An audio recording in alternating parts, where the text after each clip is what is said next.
Good evening आप लोगों को वॉइस मिल रहा है? Good evening sir. Yes sir. Okay. कोई क्वेश्चन होगा तो आप लोग पूछ लीजिएगा। जब भी किसी भी तरह के क्वेश्चन अगर आप लोग को दिमाग में आता है। देखिए, हम लोगों ने पॉलिटी कुछ पढ़े थे, लेकिन क्या होता है कि अभी कुछ लोग नए जुड़े हैं पॉलिटी, अभी वहाँ पे थोड़ा सा विराम देते हैं और नए जो टॉपिक है उससे शुरू करेंगे। और पॉलिटी को जितने टॉपिक हो गया उसके, जितने लोग नहीं पढ़े हैं उनको तो पूरा पढ़ाएंगे, और जिनका हो गया वो भी पूरा पढ़ लीजिएगा, बाद में शुरू कर देंगे उसको। तो इसको भी ध्यान रखिएगा।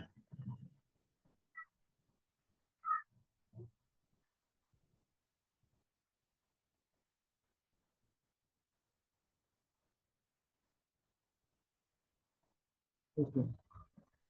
तो देखिए, आज हम ज्योग्राफी से शुरू करते हैं। ज्योग्राफी थोड़ा सा इम्पोर्टेंट भी है, इससे क्वेश्चन बहुत ज्यादा पूछ जाते हैं। और ज्योग्राफी में हम पहले वर्ल्ड ज्योग्राफी देखेंगे, क्योंकि वर्ल्ड ज्योग्राफी थोड़ा सा कठिन होता है और इंडियन ज्योग्राफी इजी होता है। इसको हम लोग देखेंगे। मेनली देखिए, ज्योग्राफी तीन प्रकार से मेनली हमारे कोर्स में है। एक है इंडियन ज्योग्राफी, एक है वर्ल्ड ज्योग्राफी, और एक है एग्रीकल्चर ज्योग्राफी। लेकिन एग्रीकल्चर जो जिसको इकोनॉमिक ज्योग्राफी कहा जाता है, वो इसी में हम दोनों में कवर कर लेंगे। जहाँ पे भी एग्रीकल्चर से संबंधित कोई भी चीज हो तो उसको हम सिद्धांत के रूप में उसको ऐड कर देंगे। ठीक है, पहले आता है हमारा यूनिवर्स, या जिसको हम ब्रह्मांड कहा जाते हैं। यूनिवर्स आज से लगभग 4.54 अरब वर्ष पहले इसकी क्या होता है, पृथ्वी की जो उत्पत्ति हुई है। और इससे भी पहले क्या है, हमारे यहाँ पे यूनिवर्स जो बने हुए थे, तो पृथ्वी के उत्पत्ति से पहले क्या है, हमारे यहाँ पे यूनिवर्स बने हैं। अब ये जो यूनिवर्स है, या जिसको आप ब्रह्मांड कहते हैं, ये कैसे बने हैं? इसमें अलग अलग लोगों ने अलग अलग सिद्धांत या थ्योरी दिए है, परिकल्पना दिया है, कॉन्सेप्ट दिए हैं। हाइपो सभी क्या है, एक हाइपोथेटिकल है। मतलब कोई भी क्या है, एकदम सटीक क्या है उसका सॉल्यूशन अभी तक नहीं दिया है। एक सटीक, ये नाटक कैसे होता है, अभी तक क्या है, इसमें कोई सटीक प्रमाण अभी तक किसी के ने नहीं दिया है। फिर भी दो दिन जो इम्पोर्टेंट है, जिन्होंने क्या है, जिनके जो थॉट है या थ्योरी है ज्यादा मैच करता है, उन्हीं को हम ज्यादा मानते हैं। तो समझ लिए कि क्या हुआ। तो देखिए, सबसे जो इम्पोर्टेंट जो थॉट है इसमें, देखिए बहुत सारे थॉट है। एक है बाइनरी थॉट हो गया, एक नेबुला थॉट हो गया, उसके बाद एक क्या है, बिग बैंग थ्योरी हो गया, स्टार फॉर्मेशन थ्योरी हो गया। बहुत सारे इसमें क्या है, प्लेनेट फॉर्मेशन थ्योरी हो गया। ये बहुत सारे क्या है, पृथ्वी बनने के क्या अलग अलग क्या है, सिद्धांत है या थ्योरी है, या कह सकते हैं प्रिंसिपल कह सकते हैं। लेकिन इनमें से सबसे जो ज्यादा इंपॉर्टेंट है वो है आपका बिग बैंग जो थ्योरी है। ये सब जगह क्या है, इंपॉर्टेंट है। जिसको आप बिग बैंग थ्योरी या बिग बैंग सिद्धांत का है, उसको लाप्लास ने इसको क्या है दिया था। इस थ्योरी को किसने दिया था? लाप्लास ने दिया था। समझिए, लाप्लास का कहना था कि ये जो हमारा यूनिवर्स है, पहले क्या था, डस्ट पार्टिकल था, यानी धूल के कण थे। और आप लोग जानते हैं कि ये धूल के कण होते हैं ना, या पार्टिकल होते हैं, डस्ट पार्टिकल, इसमें केवल मिट्टियां नहीं होती है, यानी इसमें केवल क्या है, सॉइल वगैरह नहीं होता है। इसमें बहुत सारे क्या होता है, मेटल होता है, नॉन मेटल होता है, गैसेस होता है, और बहुत सारे आयंस होते हैं, पॉजिटिव नेगेटिव जो भी कह सकते हैं।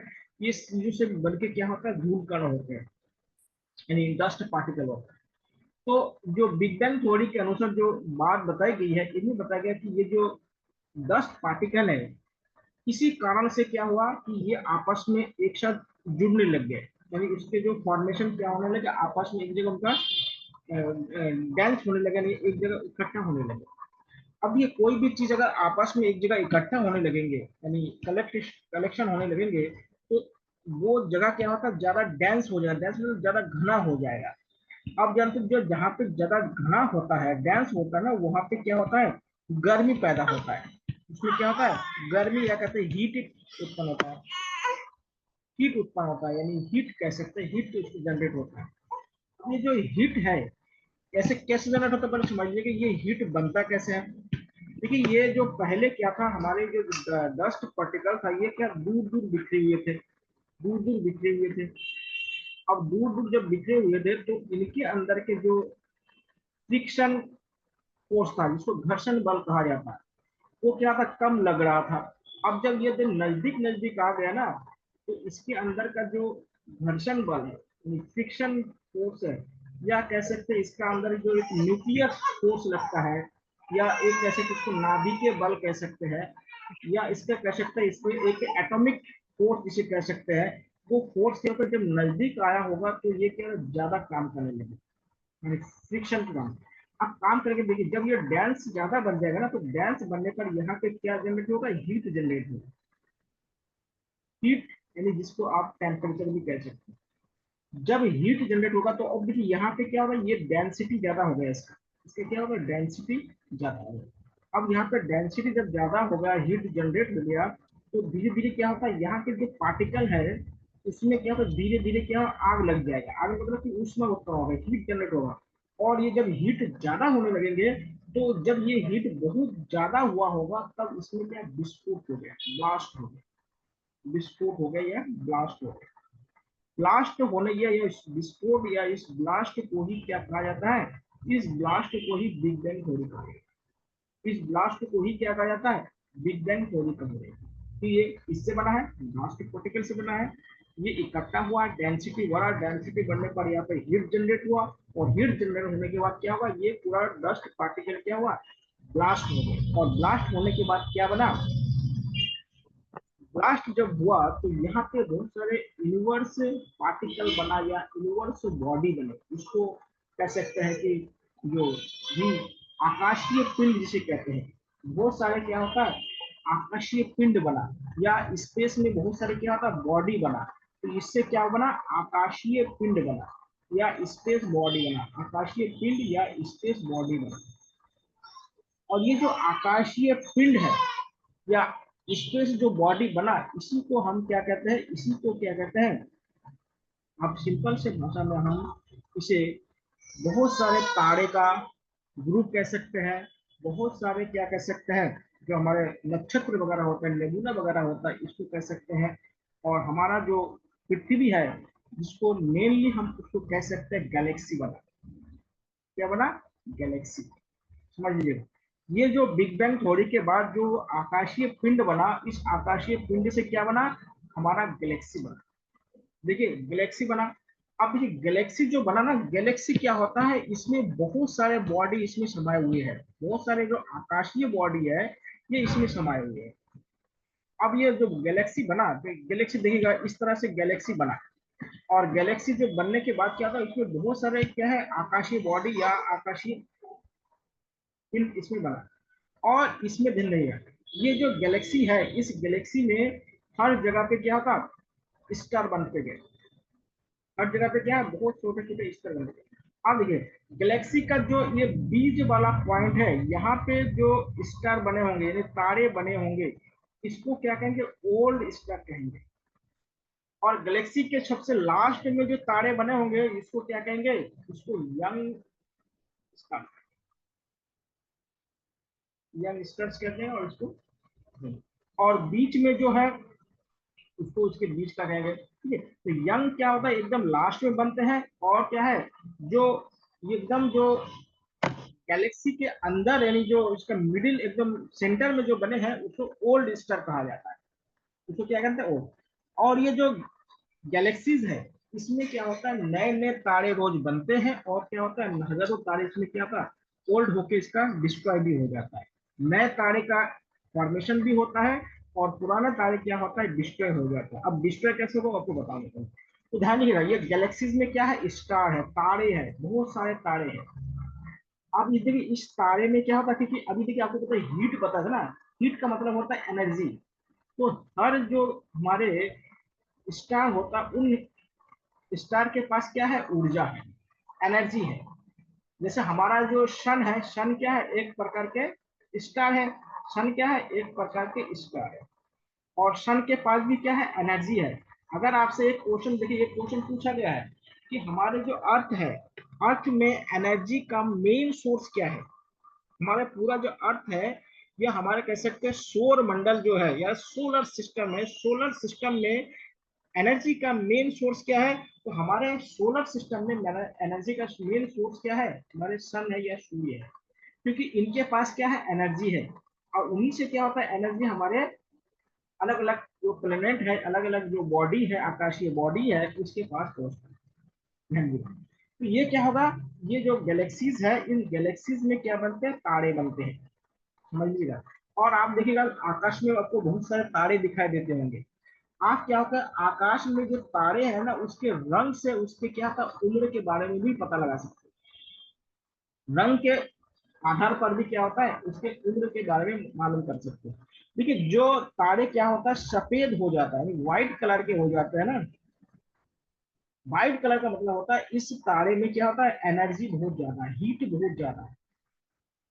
जो सफेद कलर के स्टार होते हैं उसमें हीट क्या होगा, बहुत ज्यादा है।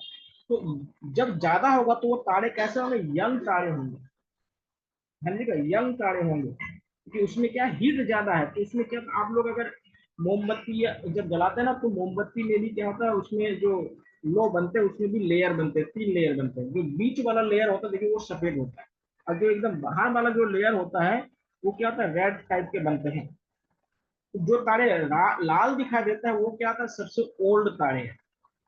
अभी इतने तारे हमारे गैलेक्सी, देखिए हमारा जो गैलेक्सी है उसका नाम है मिल्की वे।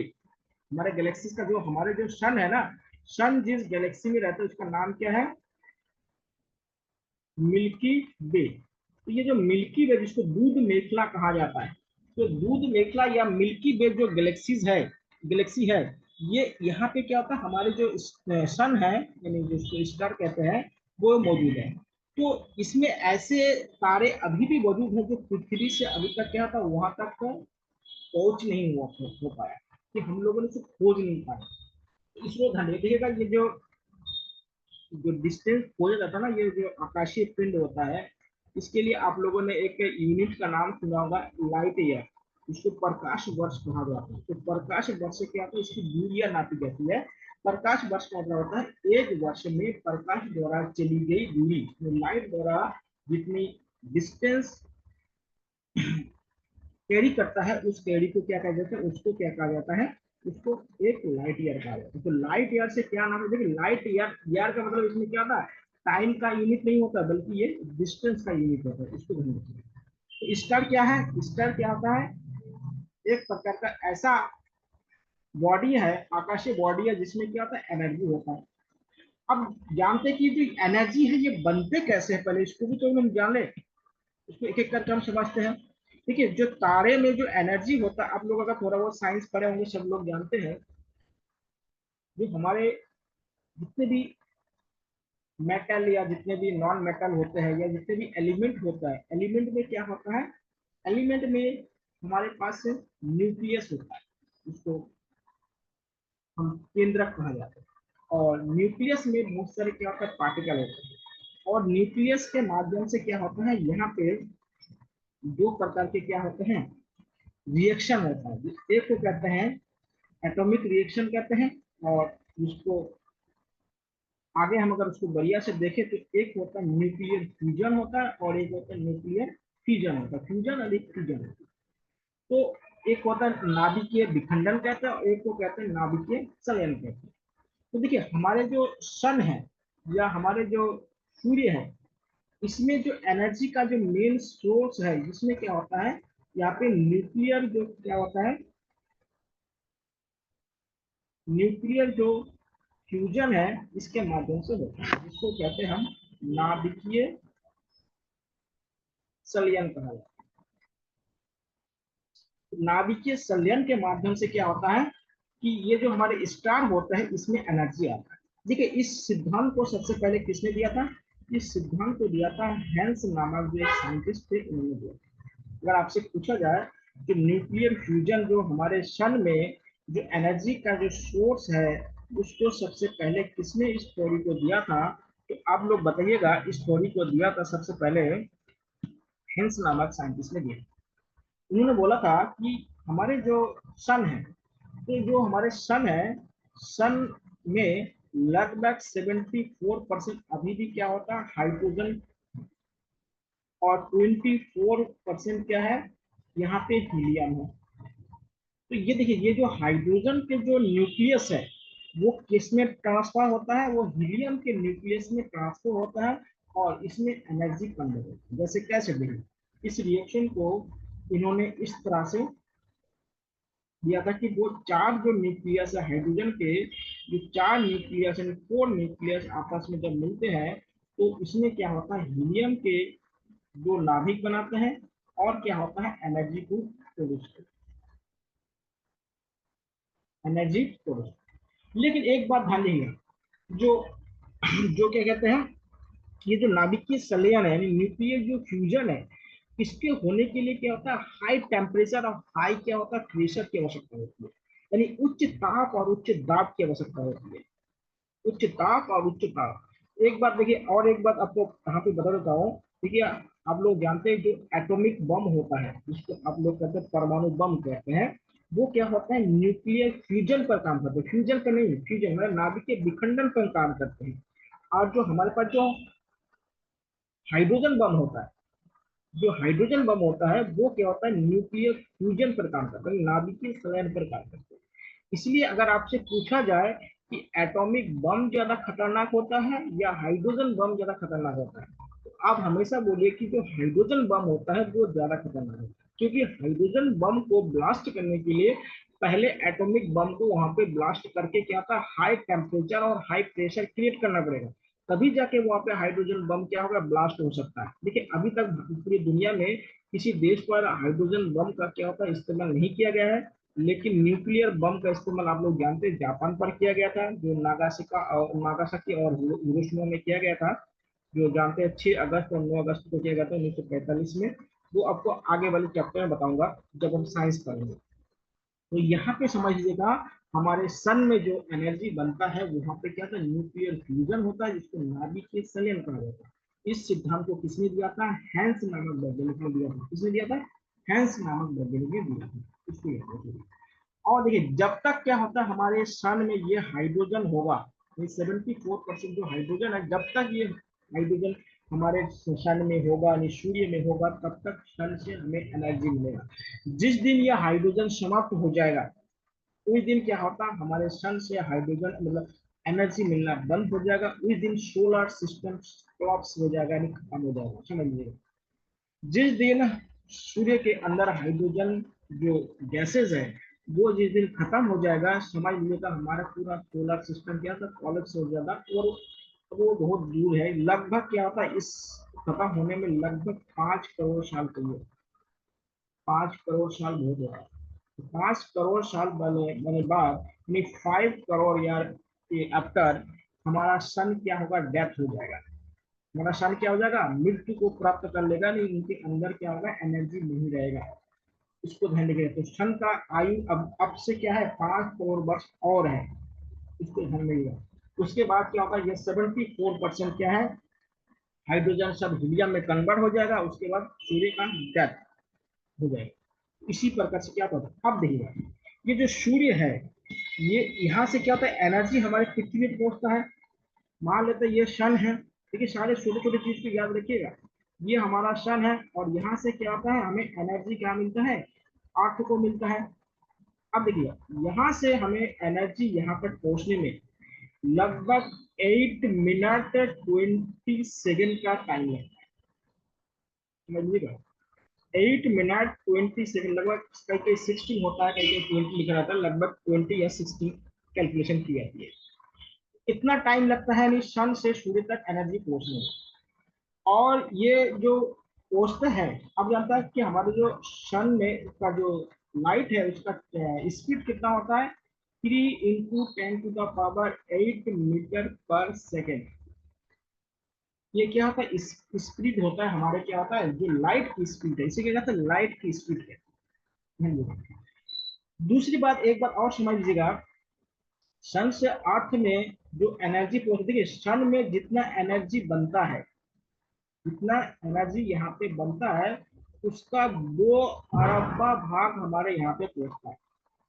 यानी उस एनर्जी को अगर 2 अरबा भाग कर दिया जाए तो उसका 1 भाग क्या होता है, हमारे अर्थ में पहुंचता है। तो ये कितना कम एनर्जी पहुंचता है। अगर पूरे के पूरा एनर्जी पहुंच जाए तो पृथ्वी खत्म हो जाएगा, जल जाएगा, राख हो जाएगा। ठीक है। तो हमारे पृथ्वी पर या हमारे सोलर सिस्टम में एनर्जी का मेन सोर्स क्या है? सन। एनर्जी का मेन सोर्स क्या है? हमारा सन। सन जिस दिन खत्म है, और सन कहाँ पे है? गैलेक्सी में है। और गैलेक्सी किस सिद्धांत से बने हैं? बिग बैंग थ्योरी से बने हैं। और गैलेक्सी में क्या है? अनगिनत तारे हैं, और तारे बन भी रहे हैं और तारे खत्म भी हो रहे हैं। ठीक है। हमारा जो सन है वो 5 करोड़ सन और एनर्जी देंगे, उसके बाद वहां का हीलियम समाप्त हो जाएगा। और सन में जो एनर्जी बन रहा है उसका प्रोसेस क्या है? Nuclear fusion. न्यूक्लियर फ्यूजन, और न्यूक्लियर फ्यूजन की जो थ्योरी है वो किसने दिया था? हैंस नामक साइंटिस्ट ने दिया था। इतने चीज आपको क्लियर हो गया। अब देखिए थोड़ा सा और हम लोग देखते हैं, ये जो स्टार है, अब ये आपको पता है कि जब स्टार के अंदर जो हाइड्रोजन गैसेस है वो जब समाप्त हो जाएगा तो क्या बनेगा? पहले ये भी तो जान ले। देखिए हाइड्रोजन गैस अगर समाप्त हो जाएगा तो उसको तारे का मृत्यु कहा जाता है, डेथ ऑफ द स्टार कहा जाता है। तो हर तारे का क्या होता है? मृत्यु होता है। और मृत्यु होने के बाद देखिएगा, जब स्टार का डेथ होता है, इसमें क्या होता है? ये दो तरह के इसमें बनते हैं। अगर जो तारे क्या होता है बहुत भारी होता है, हैवी होता है, ठीक है, उसको सुपरनोवा इसमें कहा जाता है। उसको क्या कहते हैं? सुपर नोवा। इंग्लिश हिंदी दोनों में एक ही नाम है। उसको सुपरनोवा स्टार यानी तारे कहा जाता है। जानिएगा, जिसका वेट क्या होता है? ज्यादा होता है। और ज्यादा से मतलब क्या होता है? इसमें यहाँ पे एक सिद्धांत समझ लीजिएगा, ज्यादा से मतलब क्या होता है कि हमारे यहाँ पे एक बहुत बड़े साइंटिस्ट हुआ था इंडियन में, जो बाद में उन्होंने अमेरिका की नागरिकता ले ली थी। उनका नाम था चंद्रशेखर सुब्रमण्यम। का नाम आप लोगों ने अगर सुना है तो चंद्रशेखर सुब्रमण्यम ने इस जो स्टार वगैरह है इस पर बहुत ज्यादा क्या है, ब्लैक होल वगैरह में बहुत ज्यादा शोध किया था, रिसर्च किया। तो उन्होंने एक थ्योरी या सिद्धांत दिया कि कौन से तारे सुपरनोवा बनेगा और कौन से तारे बोने तारे बनेंगे, यानी ड्रॉप्ड, या फिर बोने तारे का मतलब ड्रॉप्ड क्या है? बोने तारे। इसको ड्रॉप्ड स्टार कहा गया। तो दो बनते हैं। तो उन्होंने एक सिद्धांत दिया था जिसे कहते हैं चंद्रशेखर लिमिट्स कहा जाता है। इसे क्या कहते हैं? चंद्रशेखर लिमिट्स का, या इसको हिंदी में कहते हैं चंद्रशेखर सीमा। तो ये चंद्रशेखर सीमा क्या है समझिए। चंद्रशेखर जी ने ये बताया है, देखिए इनके लिए इनको नोबेल भी मिला था। इनको नोबेल भी मिल गया था, नोबेल प्राइज। तो इन्होंने बताया कि जो सुपरनोवा जो स्टार बनेगा उसके लिए ये क्राइटेरिया है कि उसका जो वेट होगा, नहीं वेट मतलब यहाँ पे वेट मतलब यहाँ पे मास लिखिए। मास, मास और वेट में अंतर होता है। तो उनका जो मास होगा, मास कितना होना चाहिए? उसका मास होना चाहिए 1.44 इंटू मास ऑफ सन। इस फॉर्मूला को याद रखिए। यानी अगर सुपरनोवा अगर स्टार बनेगा तो सुपरनोवा स्टार बनने के लिए पहला क्राइटेरिया क्या है? पहला क्राइटेरिया है कि उससे स्टार का जो मास होगा वो 1.44 इंटू मास ऑफ द सन से ज्यादा होना चाहिए। से क्या होना चाहिए? ज्यादा होना चाहिए। अगर किसी स्टार का मास, मास मतलब द्रव्यमान, इससे कम होगा तो वो ड्रॉप स्टार या बोने तारे बनेंगे। तो समझ में आया कि सभी तारे क्या होगा? सुपरनोवा नहीं बनेगा। कुछ तारे सुपरनोवा बनेगा और कुछ तारे क्या होगा? बोने यानी ड्रॉप स्टार बनेंगे। अब ये जो ड्रॉप स्टार होता है ना, इसका क्या होता है? अस्तित्व यहीं पे ही खत्म हो जाता है, इससे आगे कुछ इसका बनता नहीं। जो सुपरनोवा स्टार होता है ना, यही सुपरनोवा जो स्टार होता है, ये आगे जाके इसका डेंसिटी बहुत हाई हो जाता है। इस क्या हाई हो जाता है? डेंसिटी बहुत हाई हो जाता है। और जब डेंसिटी बहुत हाई हो जाए तो ये क्या बनता है? ये ब्लैक होल बनता है। क्या बनता है? ब्लैक होल बनता है। तो ब्लैक होल कौन बनेगा? ब्लैक होल बनने के लिए सुपरनोवा बनना पड़ेगा। ब्लैक होल बनने के लिए क्या बनना पड़ेगा? सुपरनोवा बनना पड़ेगा। और उसकी डेंसिटी हाई हो जाएगा, इतना ज्यादा डेंसिटी हो जाएगा कि उसमें से लाइट क्या होगा? पार नहीं जा पाएगा। लाइट जितना भी लाइट जाएगा उन सभी लाइट को क्या होगा? एब्जॉर्ब कर लेगा। और लाइट देखिए, आप लोग जानते हैं किसी वस्तु को जब हम लोग देखते हैं ना तो लाइट के कारण देखते हैं। अगर जहाँ लाइट नहीं होती है वहां पे हम वस्तु को नहीं देख पा रहे, अंधेरे यानी रूम के अंदर हम वस्तु अगर तो क्यों नहीं देख पाते हैं जब लाइट बंद रहती है? क्योंकि उस समय लाइट नहीं रहती है। लाइट के कारण क्या होता है, लाइट में जो रिफ्लेक्शन आता है वस्तु से टकराने के बाद, उसके बाद जो चीज हमें दिखाई देता है, तभी हमें क्या होता है, उस चीज को क्या होता है, हमें महसूस होता है। तो इसलिए क्या होता है, ब्लैक होल एक ऐसा बॉडी होता है, हो जाता है कि जहाँ पे डेंसिटी इतना ज्यादा होगा, जिसको आप कह सकते हैं क्रिटिकल डेंसिटी कह सकते हैं। अगर आप लोगों को साइंस पढ़े होंगे तो आप लोगों ने एक शब्द पढ़ा होगा क्रिटिकल डेंसिटी, जिसको क्रांतिक घनत्व कहा जाता है। क्रिटिकल डेंसिटी का मतलब कि उससे ज्यादा और डेंसिटी नहीं बनाया जा सकता। तो धनिए क्रिटिकल डेंसिटी का मतलब क्या होता है कि एक ऐसा डेंसिटी जिससे अधिक और डेंसिटी किसी वस्तु को बनाया नहीं जा सकता। तो क्रिटिकल जो डेंसिटी होता है वो ब्लैक होल के बनते हैं। यानी जितने भी ब्लैक होल बनते हैं वो क्रिटिकल डेंसिटी में बन जाता है कि उससे ज्यादा नहीं होता, वहां पे जितने भी लाइट जाता है उन सभी लाइट को एब्जॉर्ब कर लेता है। समझिएगा। आप लोग देखेंगे ना कि जब धूप वगैरह होता है तो क्या होता है, आंखों में काजल या सुरमा लगाने के लिए बोला जाता है। क्यों बोला जाता है? क्योंकि डायरेक्ट क्या होता है कि हमारे जो रेटिना वगैरह है उसमें लाइट ज्यादा ना गिरे, इसलिए क्या होता है, लाइट क्या होता है, जो ब्लैक बॉडी होता है उसमें क्या वो एब्जॉर्ब हो जाए। आप लोग जानते हैं कि जो ब्लैक बॉडी होता है वो लाइट को एब्जॉर्ब कर लेता है, और जो व्हाइट बॉडी होता है वो लाइट को क्या होता है, टोटली क्या होता है, रिफ्लेक्ट कर देता है। आगे हम आपको फिजिक्स में पढ़ाएंगे कि कोई वस्तु ब्लैक क्यों दिखा देता है, कोई बॉडी ब्लैक क्यों दिखा देता है, क्योंकि जो लाइट होता है उस बॉडी ने क्या होता है, टोटल लाइट को एब्जॉर्ब कर लिया है। अगर किसी बॉडी ने अगर टोटल लाइट को एब्जॉर्ब कर लिया तो वो बॉडी क्या होगा, ब्लैक दिखाई देगा। अगर कोई बॉडी ने अगर जितने भी लाइट उस बॉडी पे गिर रहा है यानी, और उसने टोटल को अगर रिफ्लेक्ट कर दिया तो बॉडी क्या होता है, सफेद होता है। इसलिए देखिए गर्मियों के दिन में क्या होता है, हम लोगों को काले काले जो वस्त्र होते हैं उसको पहनने के लिए मना किया जाता है। और ठंडे के मौसम में क्या होता है, काले वस्त्र में सफेद वस्त्र पहनने के लिए मना किया जाता है। या आप लोग एक बहुत बढ़िया क्वेश्चन आप लोगों को बताता हूँ कि जो हिल्स एरिया में है, जहाँ पे हिल्स एरिया होता है वहां पे ठंडा इतना ज्यादा क्यों होता है। ये क्वेश्चन भी क्या है, उत्तराखंड में पूछा गया है। जो हिल्स एरिया होता है, आप लोग बताइएगा, हिल्स एरिया में टेम्परेचर लो क्यों रहता है। क्योंकि वहां पे क्या होता है, आप लोग जानते हैं कि ठंडे के मौसम यानी विंटर सीजन में प्लेन की अपेक्षा क्या होता है, जो हिल्स एरिया होता है वहां पे दिन भर धूप रहती है लगभग। और प्लेन में क्या होता है, कोहरा वगैरह होता है कि धूप बहुत कम रहती है। फिर भी क्या होता है, हिल्स एरिया में लो टेम्परेचर के क्या रीजन है। इसको आप लोग पहाड़, उत्तराखंड से है तो पहाड़ का आप लोग देखे हैं तो उसके कारण आप लोग बताइएगा।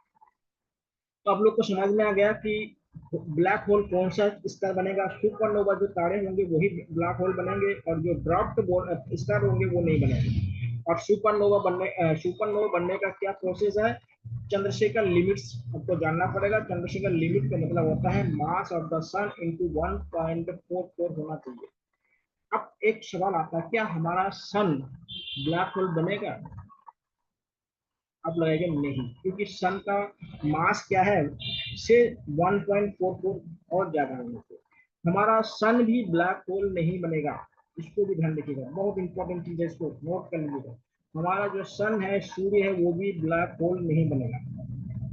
वो नहीं बनेगा क्योंकि इसका मास क्या है, चंद्रशेखर लिमिट से कम है। चंद्रशेखर लिमिट से क्या है, उनका मास बहुत कम है। तो चंद्रशेखर लिमिट से जब मास कम है तो वो कैसे बन जाएगा ब्लैक होल। जहां पे आप लोगों को समझ में नहीं आएगा पूछेगा। अब देखिए जो हमारा सन होता है, सन को थोड़ा सा हम लोग देख लेते हैं।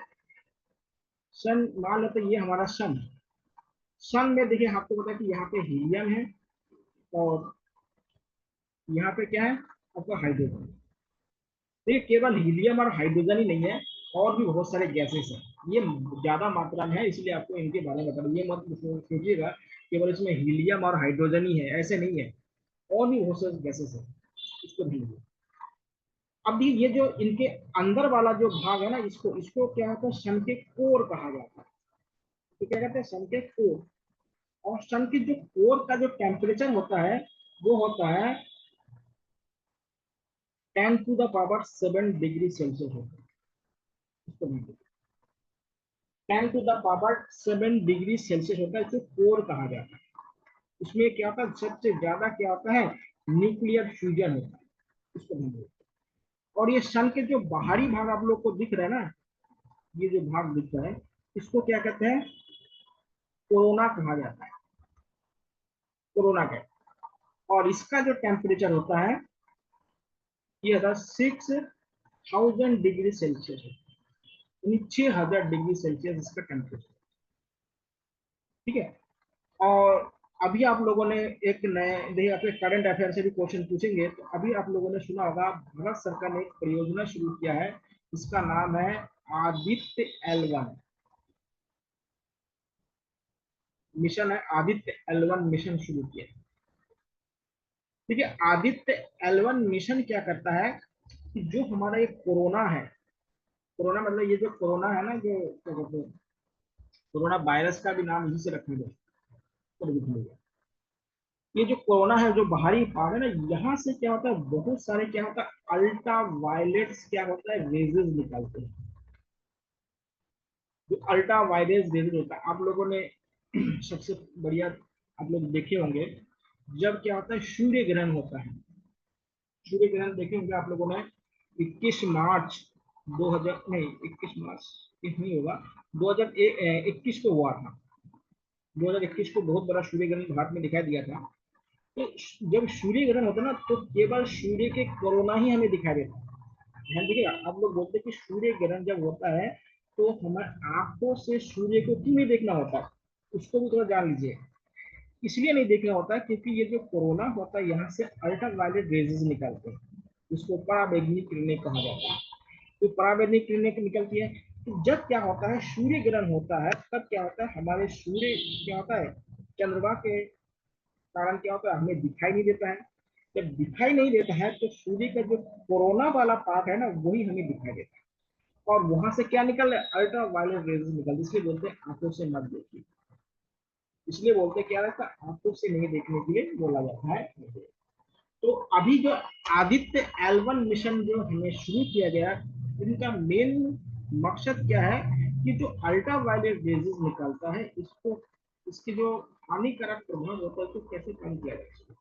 हम लोग जानते हैं कि अल्ट्रा वायलेट रेजेस निकालने से क्या होता है कि हमारे जो ओजोन लेयर होता है वो क्या होता है डिप्लेट हो रहा है, लेकिन वो उसको क्षरण हो रहा है, तो वो भी खत्म हो जाएगा।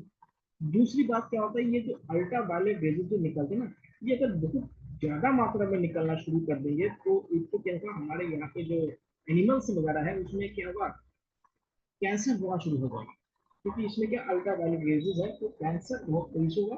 दूसरी चीज क्या होगा, इसमें से बहुत सारे क्या होता है, सन के अंदर से बहुत सारे स्टोम निकलते हैं, तूफान निकलते हैं। और ये तूफान जो निकलते हैं, इससे क्या होता है कि हमारे यहाँ के जो मैग्नेटिक फील्ड होता है, हमें अर्थ का क्या होता है मैग्नेटिक फील्ड होता है, तो अर्थ का जो मैग्नेटिक फील्ड है, जिसको चुंबकीय क्षेत्र कहते हैं, वो डिसबैलेंस हो जाता है। अगर वो डिस अगर देखिए, अगर हमारा मैग्नेटिक फील्ड अगर डिसबैलेंस हो जाएगा, तो हम जितने भी इलेक्ट्रॉनिक सामान यूज करते हैं वो सारे सामान बर्बाद हो जाएंगे, वो काम नहीं करेंगे। जैसे रेडियो हो गया, मोबाइल हो गया, टेलीविजन वगैरह हो गया, जो भी क्या होता है इस पर निर्भर करते हैं, वो सब बर्बाद हो जाएगा।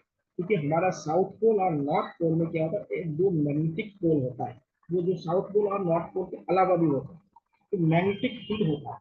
देखिए हमारे बॉडी में भी मैग्नेटिक फील्ड है और हमारे अर्थ में भी मैग्नेटिक फील्ड है। इसलिए देखिएगा, आप लोगों को बोला जाता है, या हम लोगों को बोला जाता है कि नॉर्थ साइड में सिर रख के या हेड रख के सोने के लिए मना करते हैं, क्योंकि नॉर्थ से क्या होता है, साउथ की तरह क्या होता है, हमारे मैग्नेटिक फील्ड क्या होता है संचालित होता है, चलती है। इसलिए क्या होता है, जो मैग्नेटिक हमारे बॉडी का मैग्नेटिक फील्ड और जो हमारे अर्थ का मैग्नेटिक फील्ड अगर दोनों मैच हो जाते हैं, तो हमारा बॉडी क्या होता है अनएक्टिव हो जाता है, शरीर काम नहीं करता है।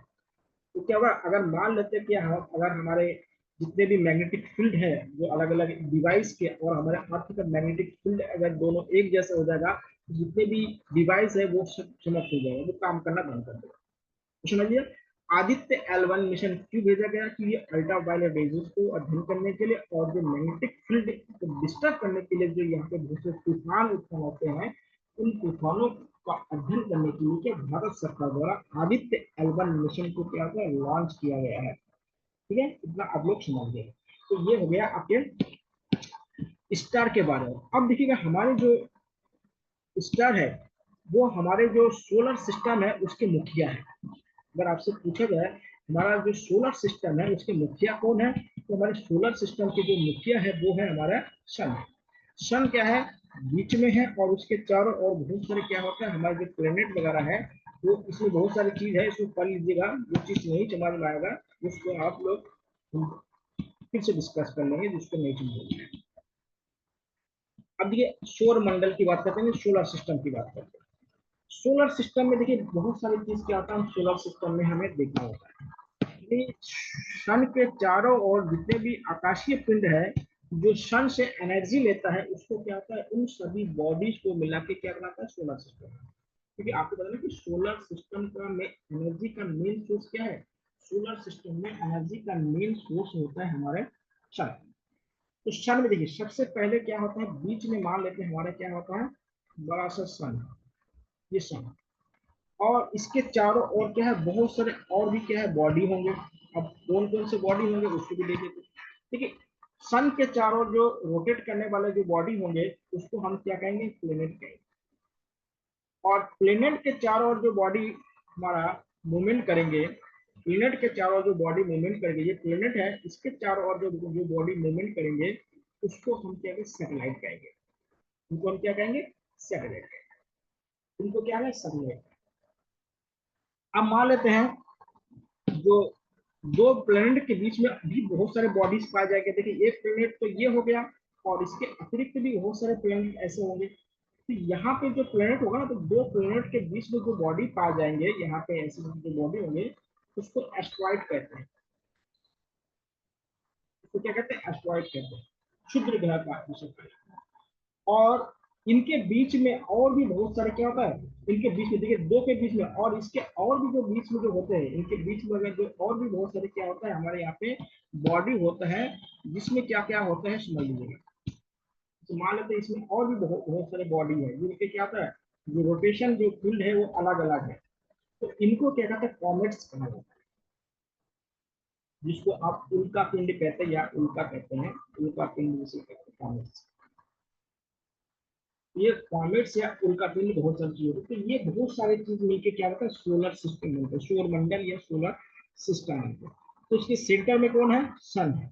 उसके बाद कौन है, प्लेनेट है, ग्रह है। ग्रह के बाद क्या है, सैटेलाइट है। सैटेलाइट में दो ग्रहों के बीच में जो बॉडी में पाया तो उसको एस्ट्रॉइड कहा जाता है। और कॉमेट्स क्या होता है, पूरा बिखरे होते हैं। देखिए कॉमेट्स क्या होता है, गैस का बना होता है, इसलिए क्या है ये बिखरे होते हैं। ये किसका बना होता है, गैस का बना होता है, इसलिए बिखरे रहते हैं। जब ये पृथ्वी की तरफ आते हो ना तब ये सॉलिड बन जाता है। जब पृथ्वी की तरफ आते हैं तो क्या बनता है, ये सॉलिड बन जाता है। तो ये सोलर सिस्टम में ये सारे बॉडीज क्या होता है मिलके बने होते हैं। और इसमें एनर्जी का मेन सोर्स क्या है, ये हमारे एनर्जी का मेन सोर्स है। हमारे सोलर सिस्टम में किसी के पास एनर्जी नहीं है केवल सन को छोड़ के, समझिएगा। सोलर सिस्टम में एक ही मेन एनर्जी का सोर्स कौन सा है, सन है। सन जिस दिन खत्म, ये सोलर सिस्टम उस दिन खत्म हो जाएगा। अब देखिए ये जो सन है और जितने भी प्लेनेट है, इनके बीच अब बोलोगे ये तो एक दूसरे के ऊपर टकराते क्यों नहीं है। ठीक है, टकराते क्यों नहीं, इसके लिए क्या था, एक बहुत बड़े साइंटिस्ट जिसका नाम था कैपलर। कैपलर ने 3 लॉ दिए, उनके 3 नियम है। उन 3 नियम के अनुसार क्या होता है, जो सन है और जो जितने भी हमारा प्लेनेट है या जो बॉडी है, वो अलग अलग ऑर्बिट में क्या होता है, रोटेट करते हैं।